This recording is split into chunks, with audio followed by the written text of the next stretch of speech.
Welcome to Building the Premier Accounting Firm, having a successful accounting, bookkeeping, and tax business. I'm Roger Knecht, president of Universal Accounting Center, and I'm going to be your host today. For the last 20 plus years, I've been working with accounting professionals to help you actually start and build your own successful accounting and bookkeeping and tax business. I've had the pleasure of working with thousands of accounting professionals, helping them get paid what they are worth, offering quality accounting services. Universal Accounting Center is a post-secondary school for accounting professionals to help them specialize in small business accounting procedures, intended to actually help them certify their staff and training, but more importantly, offer quality accounting services that are beyond just the preparing of financial reports and doing tax returns, to offering quality consultative and advisory services as well. So for that information, definitely contact us at Universal Accounting Center. Now, as for the podcast itself, we're here to help accounting professionals literally confidently and competently offer the quality accounting services that they want, with the coaching and support, allowing them to be in business for themselves, but not by themselves. So listen to our other episodes, and most importantly, subscribe to our podcast to get other episodes that will be beneficial to you as you're running and building your business. Now, today we actually have a special guest. It is David Cristello. Cristello. We're going to get to that in a minute. He's actually coming to us from Jetpack Workflow. Jetpack happens to be a simple client and workflow management software program, and Jetpack is designed to actually help accounting professionals so that they never misplace clients' work, so that they can actually with confidence go through and do the work with the intent of getting everything done in a task-oriented way, and most importantly, have gainful, full visibility of the entire process and not have to worry about whether or not they're missing something along the way. This is actually a software program used by more than 16,000 accountants and accounting firms, and I'm excited to have David on this show because I've been on your podcast, and more importantly, I've met you on a number of occasions, so this is going to be a fun conversation. So David, welcome to the show. Hey, Roger. Thanks for having me. Super excited to be on today. Yeah, so I started with the name. I didn't know I was going to get to it as quickly as I did, but let's start right there. I asked before the show, just for a clarification, like I always do, is how to pronounce this, and it's Cristello, as you were saying, but my first inclination was to say Cristello, and it turns out that there's actually a reason for that. So just share with me real quickly what you mentioned about your grandfather and coincidentally your wife. Yeah, so this has never been on any interview ever before, and you're probably going to be the seventh person maybe to know this information, because I just found it out about 3 months ago, and it's a big deal to me, and everyone else is like, whatever. But my grandpa told me the other day, so my grandpa's 95, walks a couple miles every day, he's an incredible person. Yeah. And he told me in passing, he said, yeah, well, his dad, they came over from Italy, they changed the spelling, like I guess most people do. I don't know why he did this. From, my last name is Cristello, hence Cristello. And he told me, he's like, oh yeah, it used to be Cristello, but of course they didn't want to have it was Cristillo, which every time I think of the I instead of the E, I lean towards Cristello, almost like how you pronounced it earlier. And so they changed the I to the E. And I can't recall, but his dad's name, he ended up changing his name. I forget what it was originally, but they called him Tom. Anyways, it's just a really small tidbit. We're walking around this little mall, and he just happened to say that in passing. I was like, that's kind of interesting. I'm surprised I've never heard about this ever before. And then the irony of that is when you pronounce my last name, my wife is actually Latina. So when people view her last name, Cristello, they always say Cristello anyways, which again, she's totally comfortable with, because it fits, her first name is Rosa Maria. And so it's, so in Pittsburgh, everyone thinks that she is like the perfect Italian because her name is Rosa Maria Cristello. And then when she's outside of maybe the Pittsburgh bubble, which is, there's a large growing Latino population, but it's still emerging. It's not like it's Washington, D.C. or New York City. But then when she kind of leaves the city, people could say Cristello, and it sounds a little bit less Americanized and a little bit more Hispanic, which is great. So it's just a very fluid name, I guess. And I've never said this on an interview, and I don't even know this is true, but apparently the origin of the name, and again, I don't know if this is true or not, it means to follow the path of Christ. Because if you look at the name Cristello, it almost looks like it says Christ-ello, right? So we don't have the H there. Maybe that was dropped at some point. Yeah. Anyways, that's just a fun fun random backstory that I probably have told 3.5 people about. Well, first of all, it's an excellent homage to your grandfather, 95 walking 2 miles a day. Secondly, I love the background that you gave there because it probably has a Latin root to it, which is following Christ, as you pointed out with the Cristello. The thing that's coincidental to this is my name is also one that's difficult to pronounce just because of when people see it, it's spelled Knecht, and people believe that the K is going to be silent. However, the K is pronounced, and it's pronounced connect, like connect the dots. So when you point it out, obviously people are able to notice and go, oh, okay, that makes sense. But like yours, my name has a meaning. It's of a German kind of background, and it's meant to mean servant or slave.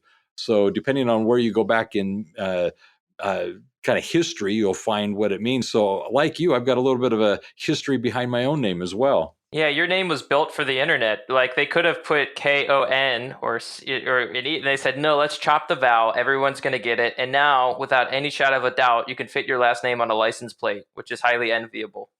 There you go. Yeah, I've not even considered the vanity plate, but maybe I need to on my next vehicle. That would be You good. could swing it with the amount of letters you have, right? Like, do I really Yeah. need to have an I? So you could chop out vowels in the age of the internet, and if helps you save that one more button click. And so that was very forward thinking when they spelled your last name. There you go. Well, now I'm going to have to look into a vanity plate the next time I get a vehicle. So now I've got a to-do item. All right, that's good. So one, that was an excellent start to this discussion because I'd really like to get into kind of the nuts and bolts of what's going on here. And I do want to get to Jetpack, but before we get there, I just want to start with the entrepreneurial spirit that you had that led you to even start the company. Just tell us a little bit of that impetus as to why the company at all. Yeah, absolutely. So I came across the belief number of years ago that you can build a great business by solving painful problems.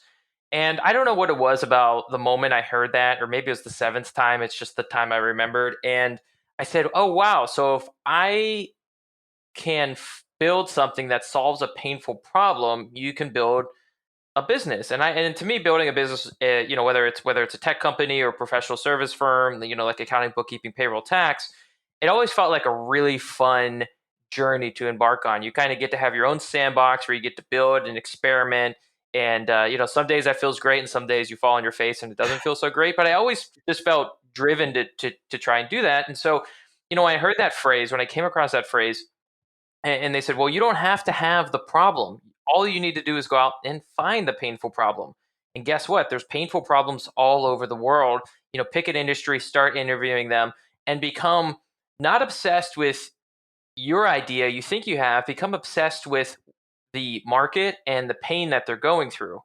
And that really resonated with me. And so what I, ended up doing, and I did not invent this process by any stretch of the imagination, but what I ended up doing is I emailed thousands of accounting firm owners. I didn't know anything about the space, which was kind of Hmm. enticing. I just said, blank slate, no expectations. And, I know they run these businesses. Accountants seem like really nice people. Thank goodness they are. And I'm just going to start learning about their world and what it looks like. I'd never even hired an accounting firm up to that point. I didn't have any family members in the space, in the industry, nothing. And I started, emailing them, hey, what's the most painful, time consuming, tedious part of running your practice? They'd give me a certain answer and I would jump on the phone so I could dig in a little bit deeper. And I would have these 30, 40, 50-minute conversations about what a typical week looks like running an accounting firm. And I would start to hear about all of these pain points. At one point, I had a whiteboard. This is when, obviously working on my bedroom early on. I had a whiteboard of about 32 or 35 pain points people had told me. And it was kind of like the wall of pain. This is everything accountants told me, these firm owners told me is a painful problem. And to be honest with you, about 70% of them, I had no idea what it meant. They were very technical accounting challenges that they were going through. And I was like, my goodness, I have no idea how I'm going to, expedite a 4-year accounting degree. Maybe that's what Universal does. And I didn't know about you guys at the time because I didn't know anything about the space. But I looked at all these problems and I'm like, I have no idea how to solve them. But there was one on there that people kept talking about, but I thought it was kind of ridiculous. But they kept saying checklist was a problem. Managing checklists, creating checklists, see who was updating the checklist, getting people to update the checklist. And everybody kept retreating back to spreadsheets. And when I tried to convince a certain number of firm owners to use Asana or Trello or Basecamp or all these generic project and task management tools, there were a number of reasons they fell over. The primary one being nobody has a client centric mindset when it comes to managing jobs or projects. We looked at legacy tools, they were hard to adopt and use, at least for the firms I was talking with. We looked at CRMs, they were built for salespeople, and there just didn't seem to be a simple solution to answer questions like, show me all my bookkeeping clients with something due this Friday that hasn't been started.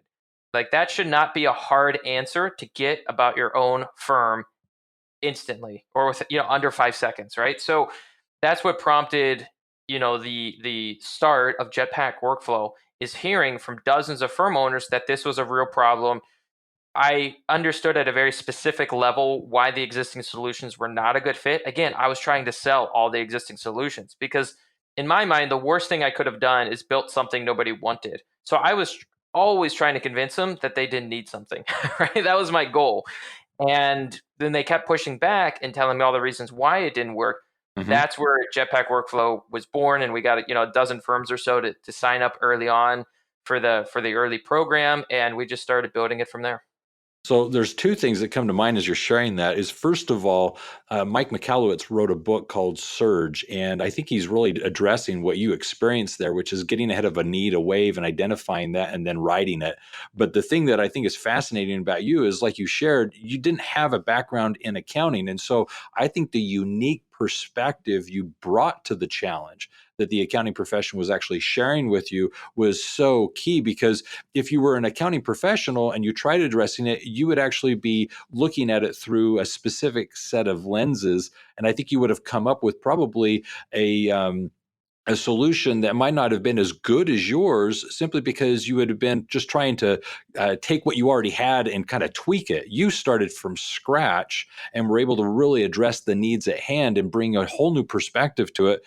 And I think that's what makes yours uniquely so great. So let's look at then Jetpack. So Jetpack, not as a service, let's not talk about it as that, but you're obviously of an entrepreneurial mindset.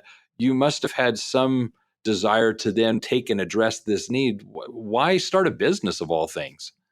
Well, I don't know why, but I found myself, I learned about the world of entrepreneurship at, my final year of college. So that was amazing because, still relatively young, still quite young actually. And the downside was I already had this other major in psychology. So I didn't switch, I stayed with it. I grew up in a world in which business meant one of two things. Business meant you can work at a corporation like Walmart or IBM or what have you, or you could work at a small business. And for me, growing up in a small business, I experienced, so we had a family business. I experienced that, having your own business is nothing but havoc, heartache, and frustration. So I actually was the mindset, when I was in high school, I said, I don't know what I'm going to do. I just know I'm not going into business because I don't want to be a corporate person. And small business just feels like it totally drains you and is not enjoyable. It's not fulfilling. That was my experience. That's what I kind of saw a bit growing up in that environment. In fact, a lot of the owners in the business started just taking on second careers because they really didn't want to be in the business. So they actually started doing things outside of the business to get away from the business. That is what I thought. And I came across, a book when I was about 21, 22, and it talked about entrepreneurs. It talked about the excitement and the joy that can come from building something. And it really just resonated with me. And so I found myself spending evenings and weekends absorbing all kinds of content about entrepreneurship and building. And it could be TED Talks or it could be all over YouTube. I was reading books. I was trying to pick up podcasts. I was just really fascinated by this world. And that's where things started to change because all of a sudden there's a third category that was slotted in. So it's like there's corporations, there's small business, which absolutely can be entrepreneurial. I don't want to say they're not, but in my mind, again, growing up in a small business, I had a certain lens of which I saw it in at that time. So it was kind of like, okay, you have your small mom and pop shop, you have your corporate, place, and then you have entrepreneurs, and they create companies from scratch, and they get to build, and they have these dreams and visions of what can be built and how it can work. And I just started becoming very fascinated with that. I decided that I didn't have a business degree. I didn't have a marketing background. I didn't have a finance background. I had a psychology background. And at that time where this flame was really starting to ignite, I was a social worker for all intents and purposes. So I was working with children diagnosed with autism. They're on the autism spectrum. And so I always knew that's not where I was going to end up. But I didn't have any business skills, but I wanted to get into entrepreneurship. So I just started doing anything entrepreneurial that I could possibly do to learn as much as I can. So there's actually an old article about, I was the poster child for the recession graduate that had too many part-time jobs. There's literally an article written about this. And I got a kick out of it because I was having a blast doing all these different jobs. I was working all the time and just having a lot of fun. So I launched a tennis camp in my hometown, hung up these flyers. I created a little mini curriculum, and we got 20 kids to show up, for this like 5-week program, and they would pay like $20 a session.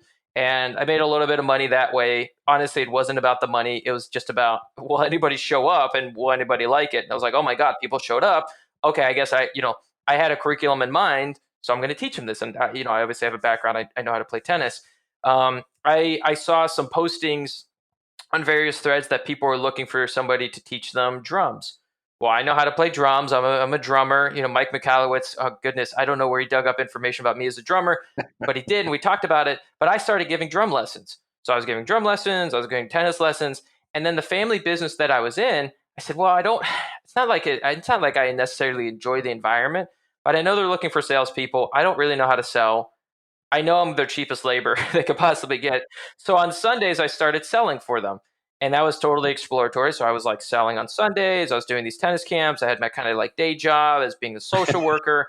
On top of that, I got this like little gig. I bought a property in my hometown for $7,000 total. That's how much the house cost. This is a 2-story, 3-bedroom house for $7,000. Wow. I said, hey, you know what?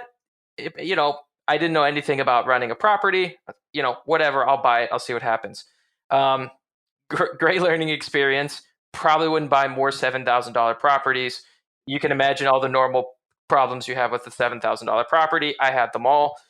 So I was doing that. I had the little property for $7,000. I had the camp. I had the drum instructions. And then I also started seeing these ads for internships for a digital marketer.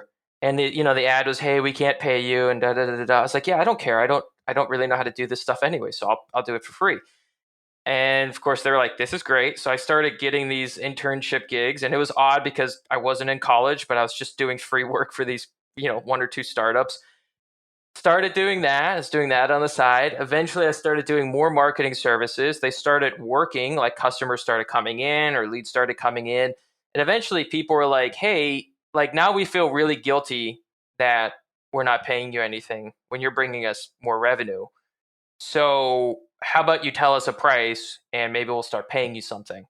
And so I took my social work. I think I was an hourly contractor, which is how most, I was in therapeutic staff support. So the typical retention is 90 days. So you turn over the majority of your workforce every 90 days. You get paid hourly, and you only get paid if you're working with the child. So if they go on vacation, you just don't get paid.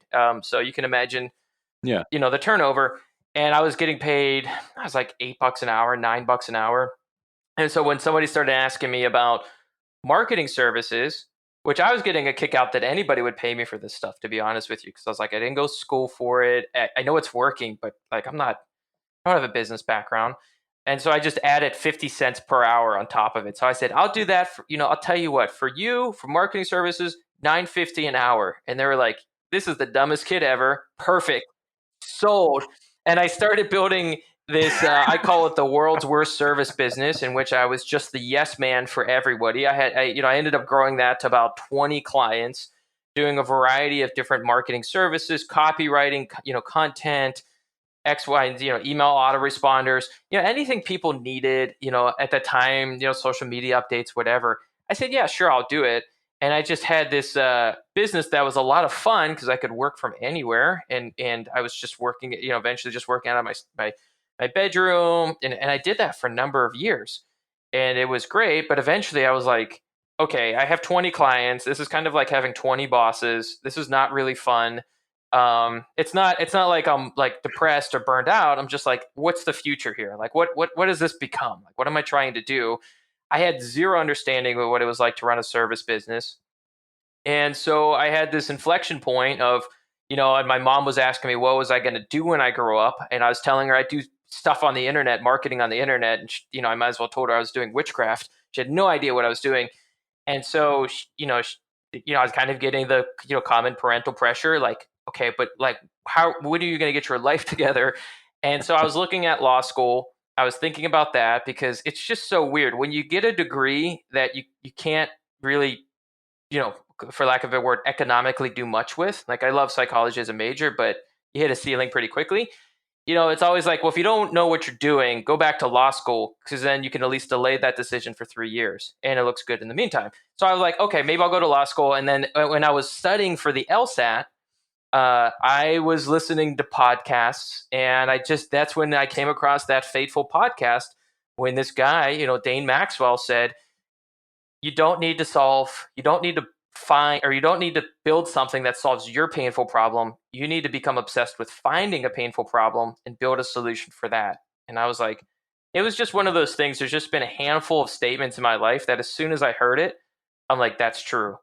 It just felt so honest to me and so logical and factual. I'm like, yeah, that makes perfect sense. And I'm not somebody that just jumps in or is impulsive. But again, when I hear these phrases, that was one of them. It totally shifted my mind. I immediately thought it was the reality of how to build a company while reducing risk as much as possible. And so I kind of put away the LSAT books and started this journey of interviewing people, which took about 6-7 months all in. I started with, so here's a little secret too. I started with dental practice. I was talking with dentists for months. And then eventually I was like, I need to talk to just a different industry. I don't know. And so I picked accountants. I think everything you've just shared is fascinating because I believe everyone listening in is going to be able to relate to it because I speak so often with accounting professionals who, like you, went down a similar path. They got their degree or training, or maybe they just found employment where they were known for being the accountant, known for being maybe the tax preparer, and in time, like you were experiencing, they were doing favors and one-offs. They were helping just like a mechanic would. Hey, I've got a knocking in my engine. Can you tell me what this is, or can you help me with this issue? And so as a profession, we just get asked by friends and family to kind of step in and fill in on either accounting or bookkeeping or tax related issues. And then one day there's this epiphany of, maybe it's the spouse perhaps reaching over and going, so why aren't you getting paid for this? Why aren't you actually making Mm-hmm. money doing this? And I think your comment of being raised within a family of small business and not wanting to go down that path, but realizing you were actually bitten by that entrepreneurial bug. You obviously had this thing that was drawing you into the business world of trying to solve a problem and getting paid for it. You went in a career path different than what you intended. You studied psychology, and here you are running a very successful business. So as an accounting professional, I think just hearing your story, I believe along the way they were all just kind of resonating with, that's kind of me. One of these days there's that epiphany of, well, I should get paid for this. And then all of a sudden you've got a few people paying you and it's like, well, maybe I ought to do this full time. And so many people that I'm talking to actually start their accounting businesses literally doing it on weekends or weeknights. And it's just with a handful of clients until they realize, maybe I ought to get paid for this. And really, actually, how should I be pricing my services? What should I be earning as I'm doing this? And there's these different stages or levels that they each kind of progressively go through. Now, some people actually do it in a very accelerated fashion and just kind of take that leap of faith and say, boom, I'm staking my flag in the ground here. I'm running a business. I'm starting my business and I'm going to go into it. But I think more often than not, they can relate to the story you actually shared. So that was just beautiful. So here we are to the point that you've done the research, you start Jetpack. Now, I don't know if this is how you would describe it. I don't know if this is even accurate. I'm going to ask, are you a checklist kind of guy? Are you one of those that just gets a lot of satisfaction out of just marking things off and at the end of the day realizing of all the things I needed to accomplish, I got 20% or 80 or 100% of it done? Yeah. So two things. I love the recap of what you said. It is so accurate. It's so true. And I think if there's two takeaways from kind of like my mini story there is I just feel like every entrepreneur, firm owner, business owner is significantly more resourceful than they realize. There's this great Yeah. phrase of you don't lack resources, you lack resourcefulness. So there's always an option, there's always a play, there's always a move to make to take the next step. I really believe that's just a belief I've adopted. And then the second thing, and now believe me, there's been downsides to what I'm about to say. Coming into the world where I'm not an accountant, not a software developer, but building software for accounting professionals has had, or accounting firm owners, and we've had to interview and talk with a lot of firm owners to keep us close. But I'll tell you what, in the world of software development, I wish I knew a little bit more than when I started. The first 2 to 3 years of building this product, there are so many things from a software and engineering and architecture perspective I wish I knew a little bit more about. We've cleaned it up. It's an incredible platform now. It's in 18 plus countries. It's great. It processes millions of jobs every single month. Early on, boy, I just wish I knew a little bit more, but we got past it. I think for people listening, whatever you can do to step back from your current firm and ask yourself what can be better is an important step. And that might mean if you can't do that right now, like let's say you try to do that and you take off Friday to only think about your firm and you just get in your own head and you can't do that, go interview other firm owners or go to another firm and see what they're doing and see if you have suggestions on how they can improve. Or if you really need to step out, go to the most successful business person show them your firm, be really open with them and say, what would you do differently? And I just think finding that objective space where you can step back and not think about the nitty gritty of the client fires and the services is really, really important about building your firm. So, anyways, two takeaways: be resourceful and find ways to step back. Those are three ideas. The checklist question. So, I've always been, very early on, even when I was running the marketing services, every day for the past, oh goodness, we'll call it 8 years. And I probably only missed it less than 10 times. I write a to-do list every single day. And the irony is it's old school. It's always pen and paper. I have one right next to me as I'm doing the interview. I write down every 30 to 60 minutes of my day. I jot down notes at the bottom of the page, and then I always carry it over to the next page. And I get the majority of my work done every single day. I block it out in my calendar, and I kind of just go through it. Now, the two updates that I've done that have been really, really impactful is once a month, I spend one full day outside of the office. During that day, in the morning, I do a recap of the previous month's numbers and the projects we were working on or major, customers or clients we were working with. That's the entire morning. I then now at this point, I do a write up for the entire company, right? I send that to the managers so they can clean it up and add whatever they need to. And I send out the monthly recap to the entire company. So everybody knows what happened the prior month. That's usually what I do in the morning. And then as I get in the afternoon, I look at the goals for the year, the goals for the quarter. I look at what I personally accomplished last month, and then I literally now plan out my entire month. So I use a system that says, what are my big projects? What are the top, I call them rocks, old Stephen Covey term. So what are the really big, important things I must continue to prioritize? They typically take a longer time to complete. So I'll put those in kind of my rocks column, and then pebbles are kind of smaller steps, smaller actions. It might be sending some materials to you, Roger. It might be making sure I get new podcast guests for the Growing Your Firm podcast. So I have to get that email sent out to 100 people or what have you. Those are pebbles. And then sand is just all these little things, right? It might just be clearing out my inbox is sand. Calling back somebody is sand. So they're just really small things. It's usually just under 5 or 10 minutes. And then what I do is I look at my month and I said, okay, am I, maybe there's a vacation, maybe I know I'm going to be out of office. And I just start at a really high level saying, this is when I need to start stuff. This is when things need to get done. These are the resources I need. And so now what I do is, typically every Sunday night at the latest, maybe it's Monday, I go back to the projects I listed for myself in that spreadsheet, and I create my to-do list, but I always refer back to that list because what I found is I was getting really great at to-do lists and I was checking them off again. I've been doing this forever.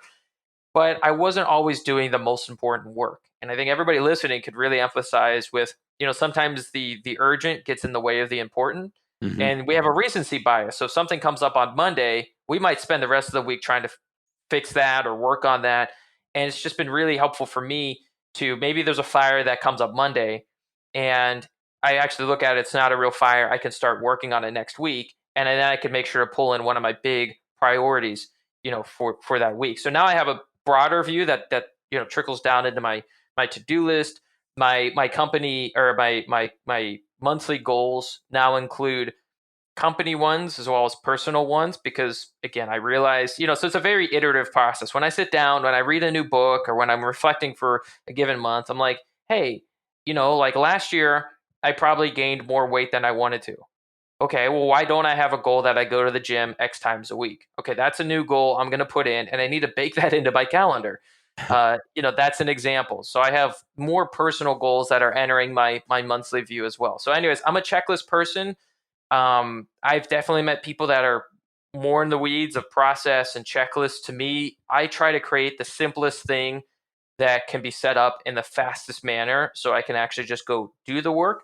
But I also know that if you're not planning things, if you're not taking a step back and thinking about it, then you're not going to work on the right things. It's highly unlikely you will consistently work on the most impactful things you need for your firm unless you're taking a consistent step back. I recommend monthly. It's a really great cadence to reflect on the month and plan your next one.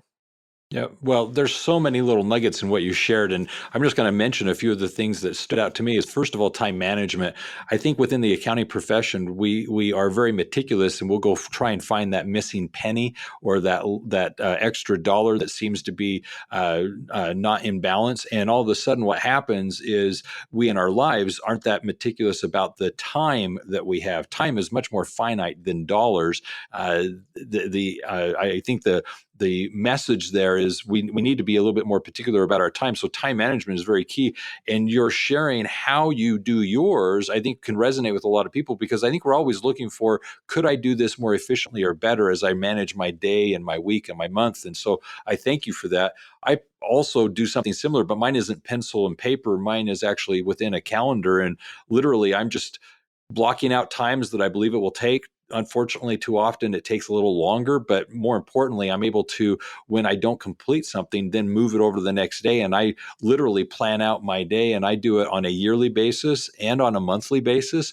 I really reassess what the priorities are, and I do it both professionally and personally. I've got family members, my spouse, my children that I want to make time for. And so I've got a date night, I've got a family night, I've just got a lot of things that, because they're important to me, I calendar them, because I'm old enough now to recognize that if I don't make them a priority, time will pass by so quickly that I'll just wonder, my heavens, here we are at this point in the year. I didn't know the year had passed so quickly, and I haven't done some of the things that I meant to have done by now. So I like how you make it deliberate. The other thing I'd like to bring up is the fact that you brought up stepping back from the business and assessing how could you make it better. We do that in Universal when we talk about mapping a business. And in mapping the business, it's literally looking at the three core areas of any company: the marketing and sales, what you're doing to grow the business, how can you be more efficient or effective in getting more clients. It's the services you're providing in accounting as to what it is that you're actually doing for your clients. So that's the acronym of MAP, M-A-P, A being accounting, and then P being production. What's the customer experience? Are you over delivering? Are you being efficient? And that's where Jetpack really comes to play, because so often I talk to accounting professionals and they are in a position where they are plenty busy. They don't need any more clients. They love the services they're offering. They provide good value, but it's been months, if not years, since they've taken a vacation. They work too many hours. They're working on weeknights, weekends. They don't feel that their team is as efficient as they should be. They don't know what work's going on in the office with different clients, or perhaps it's, depending on which bookkeeper or accountant's doing the work, the quality of service that the client's receiving varies person to person. And so that's where I believe Jetpack really comes in to address the efficiency and the confidence in the workflow, to know that you're actually getting done profitably the work. So I think that's an excellent transition to really the services you provide. So tell us about Jetpack. Yeah, I'd be happy to. Jetpack. There's one phrase I just need to say. Please. An advisor really hammered this into my head. If you want to know your priorities, look at your calendar. I think that's the best way to understand. If you say, hey, working on my business is a priority, show me your calendar and tell me where in your calendar you've marked off working on your business Well or said. family time or date night or health, right? If it's all client fires or if it's all whatever, I mean, that's your priority. That's all you have is time, right? And how do you manage your time? Well, 99% of people use their calendar. So I think that's a really nice way to gut check, yourself to see if you're mapping your priorities to your time.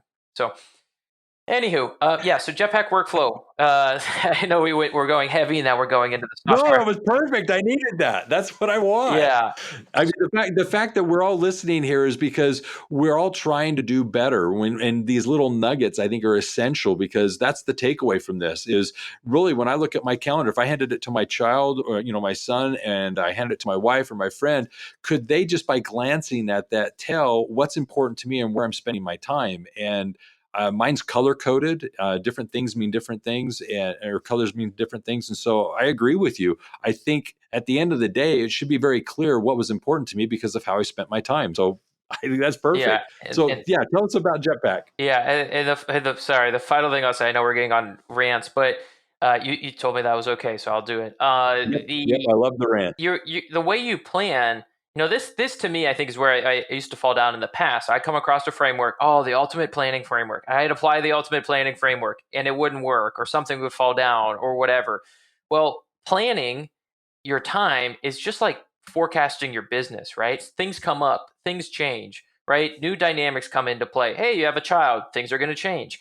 You need to trim and iterate your schedule just like you would a forecast for a business, by doing like budget versus actual and saying, oh, actually, now that we have a child, my time is going to be different. So update it. I mean, this is something you should constantly be thinking about and pruning, almost like you would be reflecting on a forecast, right?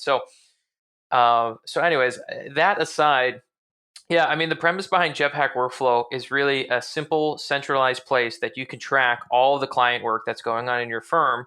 It's a place where you can have visibility and transparency over what your team is doing. And then you, as the owner, the leader, the partner, have a really nice, fast, simple set of tools for you to see what's going on in my firm. And what we found is that there's a couple different inflection points that make Jetpack Workflow really, really impactful. If you're a firm owner and you've struggled to get organized, I really believe Jetpack Workflow is the best place. If you're not organized, or if you have, maybe you do have checklists, but they're in 7 different systems and there's followed 7 different ways. We're the best tool to get you organized in a simple, fast manner. So we have the software where you can set up your service templates. You can upload your client list and you can apply those service templates out to your clients very, very quickly. We have a support team, we have a setup team, we have trainings. We do everything we can to help you get organized very, very, very quickly. And I will say it's very important to get organized first. Sometimes we'll work with firm owners and they're like, yeah, I know we need checklists, but tell me about XYZ, some stuff around, advanced features or team management. Well, if you're not organized first, the second step's not going to matter. Everything starts with getting things standardized and organized. The next thing is about getting that visibility and transparency over your team. Uh-huh. So we found that if you're a firm owner and you find yourself having a lot of anxiety about what your team is doing, and believe me, that's a very common feeling, uh, it's because you don't have visibility in what they're doing. So we give you a simple way to view what it is your team is doing. So there's a little trail of all the work getting done inside of the tool. You can leave them comments and at mention or collaborate with your team in a job. You can follow up with them in the job. Anyways, it's a simple cloud-based application. We're focused on the accounting, bookkeeping, payroll, and tax industry, and it's a way to make sure that you're not having client work fall through the cracks. I love it. I love it. So, real quickly here, I'm going to just tangent off into a sponsor mention, and then I'm going to come back to this. But real quickly, I just want to mention, first of all, Universal Accounting Center is sponsoring this by offering a book called In the Black, 9 Principles to Make Your Business Profitable. And what's important about the book is it addresses the principles that we had mentioned earlier when I brought up the point of mapping your business. One of the essence of actually applying these 9 principles is based on this premise, which is referred to as the universal business model. So, get a copy of your book now, In the Black, and see what you can do to actually apply these principles in your company to literally make your business more profitable. And secondarily, we want to mention Jetpack. Jetpack is obviously what we're kind of highlighting today within this discussion with David. And so we want to encourage you to go to the descriptions of this episode, and in the descriptions, learn more about Jetpack and what it is you can use to actually become more efficient in the workflow that you're using to manage your business. And on that note, I'd like to just address this. Here at Universal, we ended up having this was a few years ago, a big discussion of whether or not to let our employees work from home. And it was actually a very lengthy discussion. It was something that was very deliberate as to who was going to have the opportunity to work from home and what were the standards and the expectations of them. And went through this whole process of trying to get around what would we expect. And I can honestly say, as at the time I was the vice president of the company, seeing the employees not in the office but at home, there is this fear, this concern, and it's palpable of, are they really working? Are they really doing it? What they need to be doing? Are they doing it as efficiently as when I was able to kind of walk by and see how they were working? And so I relate that to, as you're describing Jetpack, you've got basically this history of the task being done. If somebody's not in the office today because of either sickness or vacation, you can step in and pick up where they left off. I mean, there's a lot of advantages, and there's a definite satisfaction that comes from checking off something, literally that physical motion of, I've taken care of that, and looking back and seeing at the end of the day what was accomplished. So that is wonderful. So with regards to Jetpack, can you give us a story or kind of an example of how it's been beneficial or helpful to someone who's used the system? Oh boy, there's so many stories I think we can go into. One of the firms if I have time, I'll give you two. They're two different size firms, two different things they're looking to get out of the tool. The first one I'll talk about is LWS Tax and Accounting. So Blake Schaefer out in Springfield, Ohio, started a firm because he wanted to deliver a better client experience than the prior one he was at, and he also wanted better work-life balance. He had a really young family that required more of his time, and he wanted that flexibility. When we started working with him, he implemented Jetpack Workflow. He had about a team of 6 or 7. They had grown really, really well over the prior number of years, and they had tried every tool under the sun. Wasn't adopted, clunky to use, all the normal things. Fast forward to today, I talked with him in January. He was onboarding 4 team members just in January alone. I think they're now at 16 people. They now have north of 3,000 clients. They haven't missed a single deadline in over 3 years.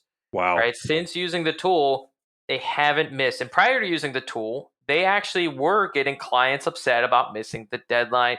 I don't know if it ever elevated to the point where they missed a deadline to the extent they had to pay a penalty, but at least client expectations were being lost, right? That client respect, and they actually were losing clients because they were just missing deadlines and not being available or accountable to the expectations they had set. So they came on board with a nice size firm, 6-7 people. It's helped them standardize and have a consistent service all the way up to 17 people. And I remember talking with Blake about 18 months ago, and he had a big transition as a firm owner where he finally delegated the high level clients, or the clients he'd been working with since day one, to one of his senior accountants. And now he is a full-fledged firm owner, meaning he's not digging into the client works. And Mhm. ironically enough, the clients appreciate that because they get response times back a lot faster from people that just focus on that. He's thinking about opening up new offices in different cities. He's launching new businesses. It's been great. The other one is Susan Wilson. We did an interview with her. It was her, a partner, and one hire. And 30 days before tax season, that hire left. So they were growing really well. They had nearly double the amount of tax returns they needed to do year over year, but they just lost a third of the firm. So now it was just Yeah. her and her partner. And so they said, using Jetpack workflow, we're going to institute two things. One, we're only going to start a service when we're ready to start the service. I call start when ready. I have all the materials to complete the service. They built out that checklist in Jetpack workflow, and they did not start a return until they had all the materials from the client, and they knew they had all the materials because there was a checklist. Yeah. The other thing they did was they asked the clients how they wanted to be followed up and communicated with, and they logged that preferred communication channel in Jetpack workflow. And at Susan Wilson's firm, they were able to nearly double their output year over year, work the same amount of hours, and add one less team member because they did things like standardize the QA checklist and then document all the client's preferred communication channels, which dramatically cut down on the client chase. So those are two off the top of my head. I love it because, as you're describing that workflow efficiency, one of the things that I notice about myself is if I can just get into that rhythm where I just go boom, boom, boom through things, I think it's a lot more efficient. And I think what you're affording is that ability to focus and just kind of work through things. And then with your stories, I think two things. One, with the first one, I think it's an excellent example of getting to the point where the business owner is finally able to get out of the day-to-day operations of the business and truly be an owner, an investor, a visionary, a leader for the organization, rather than as they once were as a solo entrepreneur, I'm sure, where they were dealing with all the day-to-day tasks. He's actually grown his company now with the 17 employees to where he can be that owner, that leader that he needs to be. And it's something that really resonates with me because I speak quite often about building a business that is a self-sustaining, living, breathing entity that lives outside of you. And when you have that context, I think what he's done is he's actually realized that. And then the other example that you were sharing, I think it's just so true. I think we can all relate to the fact that when push comes to shove, we've got to become more efficient and better at what we're doing. And when you're talking about the first one of not missing deadlines, where that stands to really resonate with me is the fact that we always want to be in a position with our customers that rather than being reactionary and dealing with their requests for, hey, what about this? Where's this? What happened here? You're proactively reaching out and giving updates and letting them know where things are. And you're moving the ball forward rather than having them push you. And I think that kind of client relationship is phenomenal and will lead to better and more long-term relationships and, most importantly, referrals as well. So excellent things that can be derived from following what you can use within Jetpack. Now, with all of that being said, I've got a tangent question I'd like to ask you, David. The question I have for you is, I believe you have children, correct? Yes, I have one child. I have a son. All right. So with your son in mind, as a parent, what is perhaps as a parent one of the biggest challenges or frustrations you have as being a parent? And then at the same time, I'd like you to then share what is perhaps one of the greatest rewards or benefits you see being a parent. Oh man, so the reward one is easy. Okay, so I got that one. I would say the biggest challenge on being a parent, honestly, is you have this entity. I don't make things I accidentally make everything sound like a business, I suppose. But you have this entity called a marriage, right? It's just a marriage. There's two people in it, and you have a certain relationship. You have a cadence, right? And for my wife and I, we're really passionate about our work, and then we had a lot of time to like hike and travel and all those good things. When Yep. you have it, and then all of a sudden that marriage turns into a family, Yeah. and all of a sudden, you know, the allocation you had for different areas of your life just gets thrown into the washing machine, right? Yep. So I think one of the biggest challenges is, how do you balance an entire new role with the other roles that you have in life? And I don't mean it, like the classic work life balance. I think balance is a myth. I think, you kind of, different people have different spectrums of balance. But I think one of the biggest challenges is how to still make space for the marriage while being a great family, right? So like you have to like before, I mean, honestly, like when you're married and it's just two of you, I'm sure every parent here is going to chuckle at this, but when it's just two of you, I mean, goodness, like how much easier can it get, right? Because it's because if you need, if you're going through a challenge, an issue, maybe you just say something like you forget to pick up, the groceries, one day, and it's like, oh, no big deal. I'm just going to go out and get the groceries, right? All these like little things, when it's just two of you, it's like, hey, no big deal. I'll go get it. Hey, my flight got delayed. Hey, no big deal. I'll show up 3 hours later. It's like nothing is really that big, right? And if you do go through something big, you almost have all the time in the world, or feels like you have all the time in the world to fix that, right? So, hey, we haven't been spending a lot of time together. Let's go away for the weekend.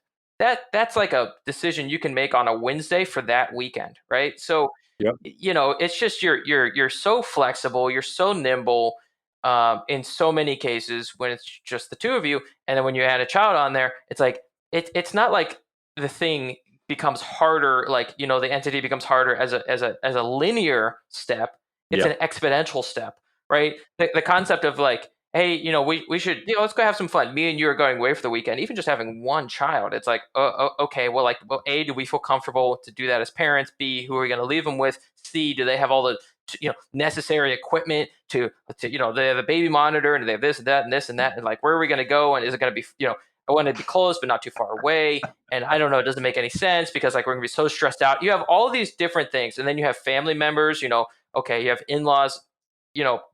Family's great, but then all of a sudden it's like a crash course in becoming extremely more intimate with your family overnight, when you have a child. And so it's just that entire structure. It expands very quickly. The communication becomes a lot harder. And, things like having a chat with your spouse all of a sudden has to be like planned. Whereas when it's before, it's just two of you, you can do whatever you want, right? It's no big deal. Yeah. So it's just all of a sudden you need to level up your entire game. You're probably going to have a stronger relationship with a sibling, a cousin, your parents, your grandparents. You're going to get more opinions than you thought possible. So I just think that whole thing is the challenge. All right. So challenge is easy. And honestly, that was spoken like a true parent. I think everybody can relate to that. All of a sudden, as a parent, when this child comes on the scene, there's a great deal of change and sacrifice. And I think you articulated it well. So that's great. What's the pride and joy of the child? Yeah. So the best thing, and I want to say, preface like that point number one, I don't think time management, at least in my experience, has been the hardest thing, to be honest with you. Um, it's just all the communication channels and all the people and planning. All of a sudden you have to plan things like, I'm going to go to the gym. That's like a 3 week in advance plan that you're messing the schedule up, or, um, the the benefit is it's like every day I get to go home and hang out with my son. Like that is awesome. I get to put a totally different hat on, totally different, mindset. Like, he's at an age, obviously this will change, right? But he's very young, and it's just pure joy and fun. And so like he's either laughing, playing, pooping or crying, or maybe he's hungry, right? There's like six things he could be doing, right? And it's just pure joy. So as soon as I get home, it's just like, great, it's pure joy time. Like we're gonna, he's gonna run after me, I'm gonna run after him, you know, we're gonna throw things, he's gonna play with blocks. It is just it's incredibly relaxing in that way to just be, where I'm in day to day, planning every minute, you know, dealing with strategic questions and software architecture and second and third order consequence of management decisions. And then I go home and I'm like, cool, for the next hour, I'm going to throw this red block. That's all. That's my only job, is to throw a block for an hour. It's really relaxing. It's a really great shift. Yeah. It's awesome. So I'd say that's definitely the most rewarding, is you just get to re-experience, pure joy and just be around, this little guy that has pure joy in his life. And it's a really precious moment to be in. And so to live in that for an hour, hour and a half a day before he crashes and falls asleep is really awesome. I love it. I love it. It's taken me back because my children are so much older now, but I can definitely remember and relate because, as you described earlier, the challenge of being a family and that new dynamic that it brings in to go from a couple to a family, so very true. It is challenging, but it's so rewarding because when you have that child that unconditionally loves you, that there's a song I'm familiar with from my youth. It was, I'm so glad when daddy comes home, he climbs up on, or I climb up on his knee. It's basically this joy that the young child has when they see no fault in you, and you're able to come to this safe environment, and this child just loves you, loves you, loves you. So wonderful. And I'm glad that you're experiencing that, because it's going to be timeless. You're going to look back on these days and years just with such fond memories. As tiresome and as difficult as it is to raise a child, it is also, as at the same time, so very rewarding. It's an extension of you. I mean, it's a product of you, and I can't say enough about how proud I am of my own children. So that is just wonderful. So let me do this. I'm just going to quickly do two things. One, I want to do a recap of our discussion here, and then David, I'd love to ask for a final thought from you. But real quickly, just want to make a mention again of our sponsors. Sponsor, first of all, Universal Accounting Center, offering today the book In the Black, the 9 principles to make your business more profitable. You definitely want to get a copy of that. And doing so, you just go to the episode description, and there you'll find the information you need to get a copy of this book, so that first and foremost, you can apply these principles in your business and see what it is you can do to ensure that your business is being profitable. But more importantly, then take these same principles to your clients and help them see you as a trusted strategic advisor, such that you're able to actually help them implement these policies, these strategies, these techniques in their companies to, in fact, make their businesses more profitable as well. The second thing is to take advantage of this discussion with David from Jetpack and learn what it is you can be doing with Jetpack to actually apply these things within your firm to really get back that confidence and that structure that you're looking for to be more efficient in your business. So as a recap, let me first of all just point out that I really loved how we were talking about that entrepreneurial spirit at the very beginning, finding that demand, that need that our clients have, and creating something that can meet that need. And in the accounting profession, I think that's very timely for today, because so much of what we see going on around us could actually be defined as commoditizing the financial preparation, the preparing of the financial reports. And we really do need to find, as a profession, a way that we can actually step into this and really become much more relevant for our clients. And so I appreciate that concept of, as an entrepreneur, which we all are, we're able to find what it is we're doing to be relevant for our clients. And so for that, I'd like to reintroduce a word that you may have heard me say numerous times before, of becoming an accountrepreneur. It's doing the accounting, but with an entrepreneurial mindset. And I invite you to take on and embrace that idea. The second thing that I thought was helpful is David was able to share a lot of things related to time management and having the sense of being efficient and using a workflow to manage what we're doing so that we can be more timely with our customers and meet a lot of the demands that are needed of us, and do so in a timely way. So take advantage of what we've discussed today and see how it applies in your company, and determine what it is you can do to make your business much more efficient. So David, with that, give me a final thought. What would you like to kind of end on?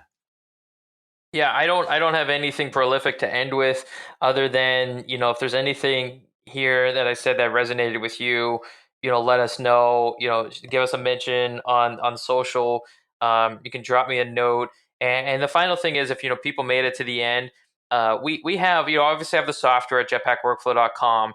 If the software feels a little bit too intimidating to think about at this time, and you just want to see what a standardized service looks like, we have 32 spreadsheet templates. Anybody listening can get them. Just go to jetpackworkflow.com, open up the little widget in the bottom right. It's a little smiley face guy, and just say, hey, I was just listening to the podcast with Roger and David. I would love the 32 spreadsheet templates. They're 32. They walk you through standardized steps for all the different services you can offer. They're a great template that you can use as a springboard to then, standardize your own services. So if you just go to the website, open the chat, tell them we sent you, we'll send that to you for free. And, Roger, thank you so much for having me on. I love it. That's a wonderful offer, and I appreciate you making that. And I encourage everyone to take advantage of it. There's always, I think, little ahas that we have when we kind of step outside of our norm and kind of consider these different things that are available. So, David, thank you for making that possible. So, as a final note, let me just point out that we obviously encourage you to listen to our other episodes, and definitely subscribe to this podcast and get the most out of what you can be doing to build the premier accounting firm. We also invite you to check out what these principles are in your own business by contacting us at universalaccountingschool.com, going there to find out what is available to help you actually grow your business and offer more quality services confidently, so you can get paid what you're worth. With that in mind, also feel free to give us a phone call. You can reach us at 801-265-3777. And with that, remember, if it's about accounting, it is universal. Take care, have a great day. And again, thank you, David, for being on the show. Thank you.